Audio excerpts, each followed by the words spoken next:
executing tracks like a guillotine. Addicted to my songs, I add nicotine. Rap game born, so I intervene. These dudes getting old like St. Augustine. Mask on like Batman cause of quarantine, so I'm robbing like it's Halloween. I'm a Stone Temple pilot rubbing Vaseline.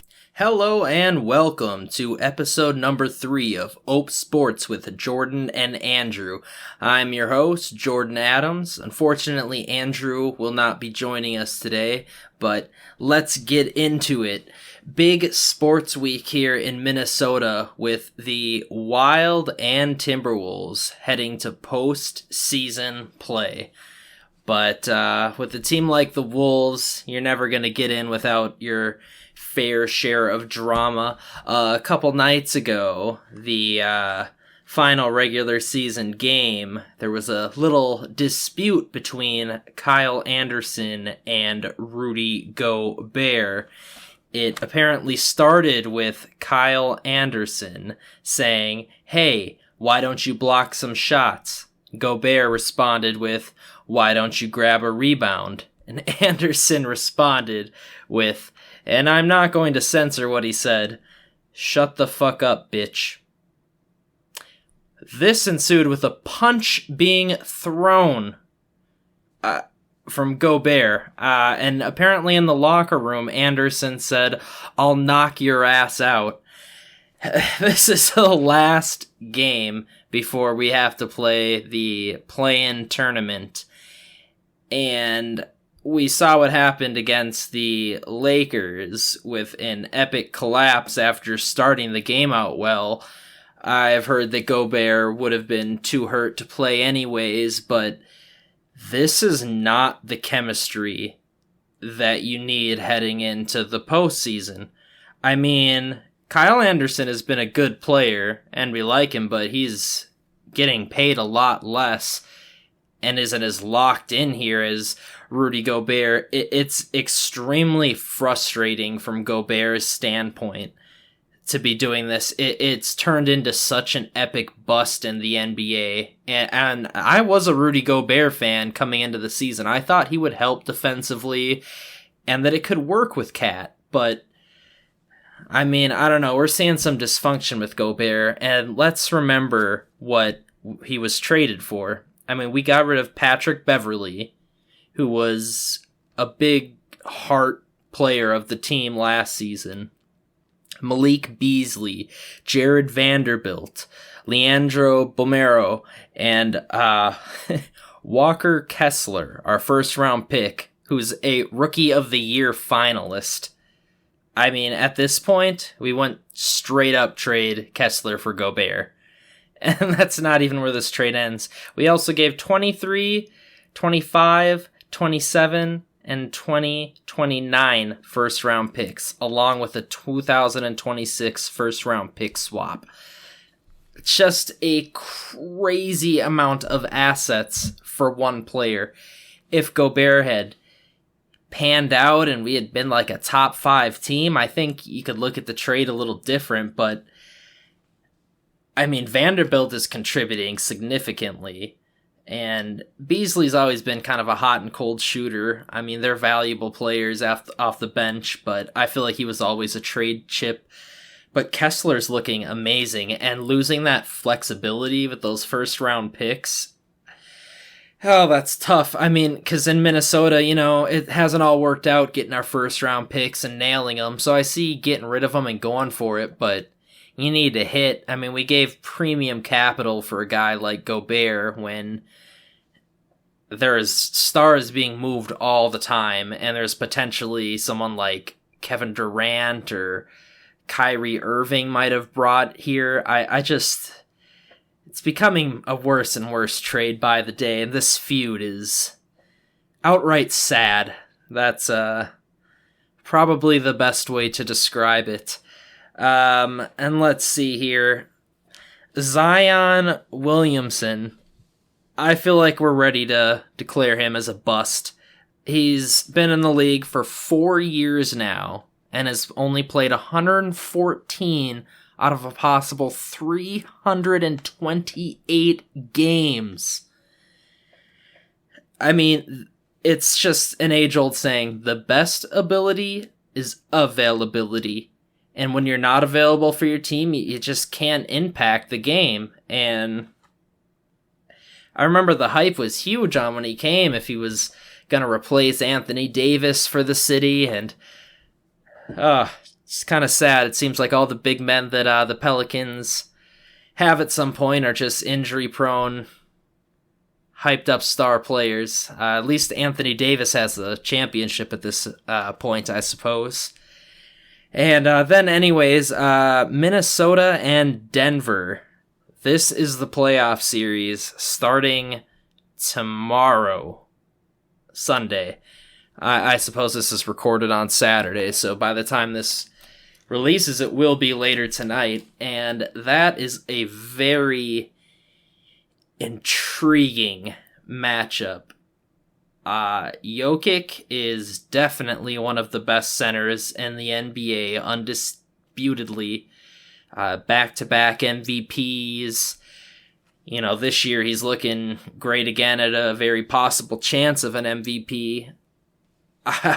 He's a tough guy to bring down alone, and he has a good team around him. I mean, I know they say he's carrying, but I mean, they have some quality players on their team. It's not like he's doing it all alone. So it's going to be interesting to see if Gobert and Towns can match up in that front court.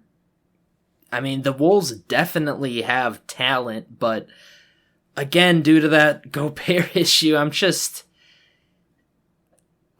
nervous. Plus, we have a history in Wolves basketball. I mean, they're a number one seed. I don't think it's that unreasonable to say we're going to lose. And I think that's what's going to happen. But if it doesn't, great. The sky's the limit. I mean, if Cat and Gobert can gel and Ant can not have streaky performances and I heard someone say graduate from those weak performances, that would be a huge boost. And I think at that point there's definitely potential, but there's just not the chemistry on this team to command a title. It's definitely not there. And I think that's going to lead to this offseason about who we trade. Because something's going to have to go down. Cat, he's definitely a player that could be moved. He's been here a long time, and he's the common denominator amongst failed teams. I mean, most people would probably say, let's get rid of Gobert, but he has a huge contract, and I don't think anyone's going to take him on. They already dished D'Angelo Russell. Ant's the guy. So who do you build around? And that's what I'm interested in seeing in this playoffs more, is for next season, what's the plan? Who are we dishing? I've already heard that the GM rumored wants to get out of here. Just ridiculous. It's just a dumpster fire is what you describe the Timberwolves as, and it's sad because Minnesota is a great state that loves sports. I mean, our fans are so passionate. So it's just sad when a team underperforms like that for so many years, and just seems like never-ending drama. But anyways, that's it for basketball. Let's move on to the NHL, where Minnesota Wild forward Freddie Gaudreau, age 29, has just signed a 5-year, $10.5 million deal, a $2.1 million average. I think it's a great deal. I mean, you look at our center depth, and it's very low outside of Joel Eriksson-Ek. He's, in his prime years right now. By the end, he might be a little old, but that is a good price under the cap constraints that we're under right now. I mean, Gaudreau finished this season 5th in points at 38, 5th in goals at 19, 5th in plus minus at plus 10, and was 1st in shorthanded goals at 4. He's already tied 8th all-time in Wild history with the 4 shorthanded goals. I think it's a bargain deal, and I loved when he said that it felt like home, and this is where he wanted to play. It's the complete opposite of the Timberwolves. People want to come here, they want to stay here, and that culture is extremely important. And I guess that just leads right into the playoff series that starts here on Monday, I believe. Yes, Wild versus the Dallas Stars.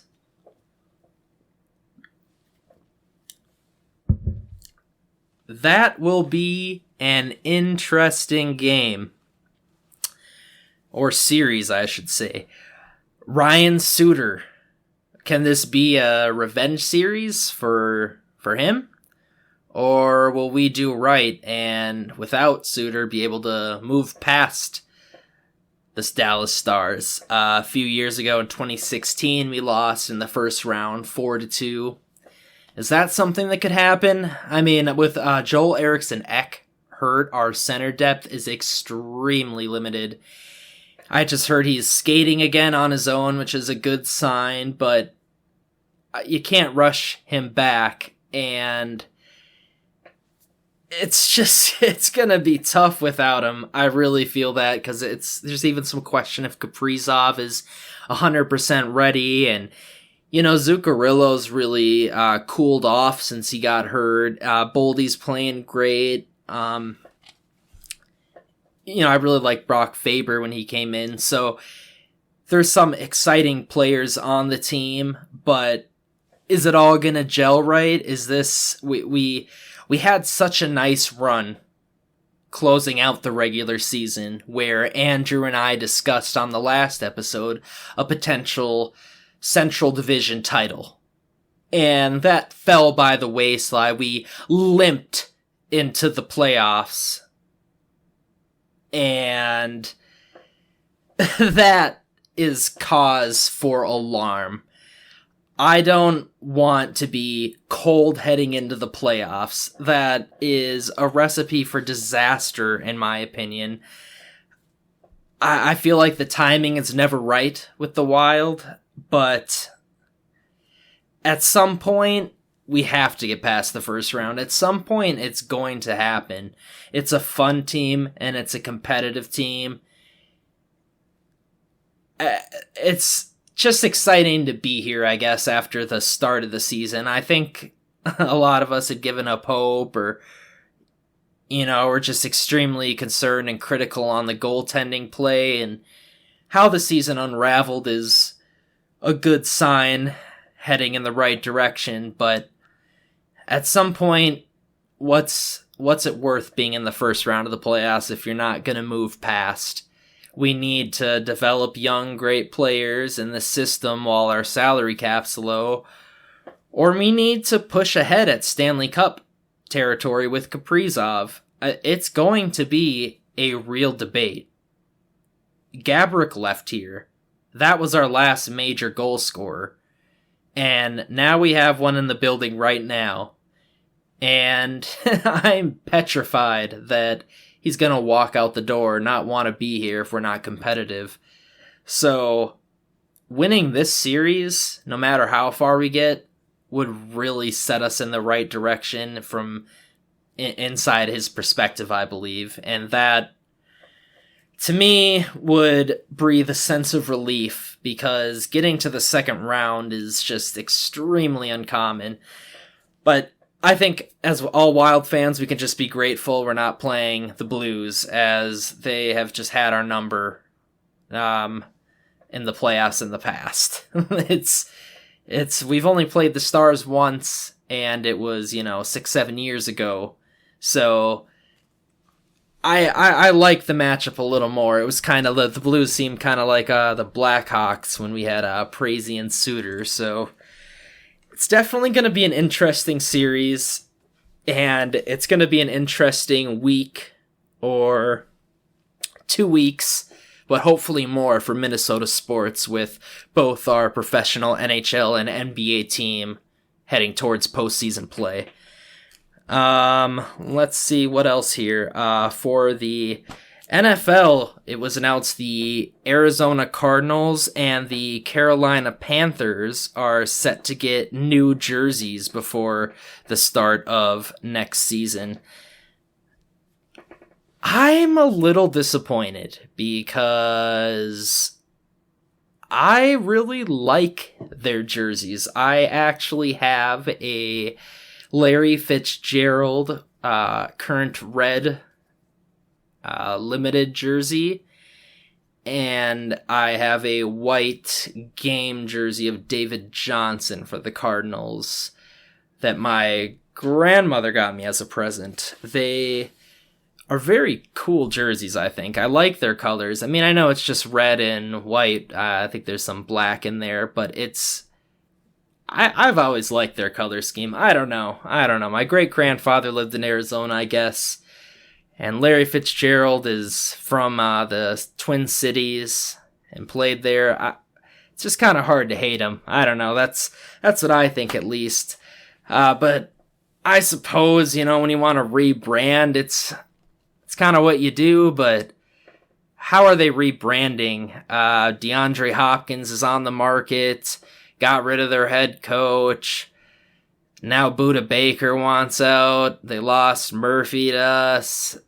Peterson left years ago. I mean, who do they have that's really exciting or going to help build their identity? I mean, I don't know. I think the verdict's kind of out on Kyler Murray. At least for me it is. I think he's serviceable, but you're not winning a Super Bowl with Kyler Murray. That's, especially at that contract, that's for sure. The Panthers, though, that makes sense to me. It's the jerseys they're wearing are kind of the Cam Newton era. That's what I think. And with the first overall pick, I think they're definitely trending to that next generation. And it will be kind of exciting for Vikings fans being able to see the new jersey with a familiar face in Adam Thielen.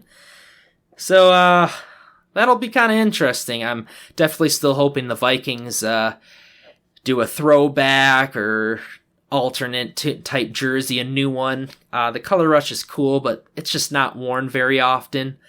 I would personally love a gold jersey as the central color. I think that would be really flashy and cool.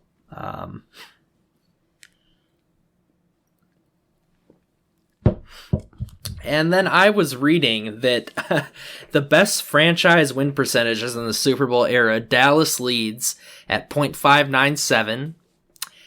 Pittsburgh is at .59. And then you have third Minnesota at .562. Now, right behind is Baltimore and New England tied at fourth at .561, so just below us. And then at sixth, Green Bay at .553. There's one common thing amongst all those teams except for the Vikings, and that's Super Bowl titles. And outside of the Cowboys, they've all been in recent years. The Steelers, it's been a few years now, I suppose, but I feel like all these wins are relatively fresh. Green Bay's too, even. I was in high school when they won. And the New England era feels so far away, but it's just really nice that I guess the Vikings are up there, but it's just disappointing that, they've never hit the home run and, gotten that Super Bowl title. They've never closed the deal. It's always been close yet far, and I think that's what that stat embodies, truthfully. But enough of that, and Andrew and I were joking about the Ravens receiving core an episode back, and now they've added a fresh face in Odell Beckham Jr. on a 1-year, $15 million deal. I mean, that's definitely a weapon for Lamar Jackson. It definitely makes their offense a little more dynamic. But as I said about Zion Williamson, the best ability is availability. He didn't play all of last season. Didn't come back after he was rumored to. And then that's concerning alone. But he hasn't had a 1,000-yard season since 2019. So even when he is playing, he's getting hurt enough where he's not able to be on the field to produce enough, or yada yada. I mean, he looked very good on that Rams team, but that was a team that seemed almost destined to win the Super Bowl. I feel like without Odell Beckham Jr., they definitely could have won. They definitely probably would have won. I feel like they sold the chip, they sold the yard for one season at a Super Bowl, and they got it. They were destined to do it. But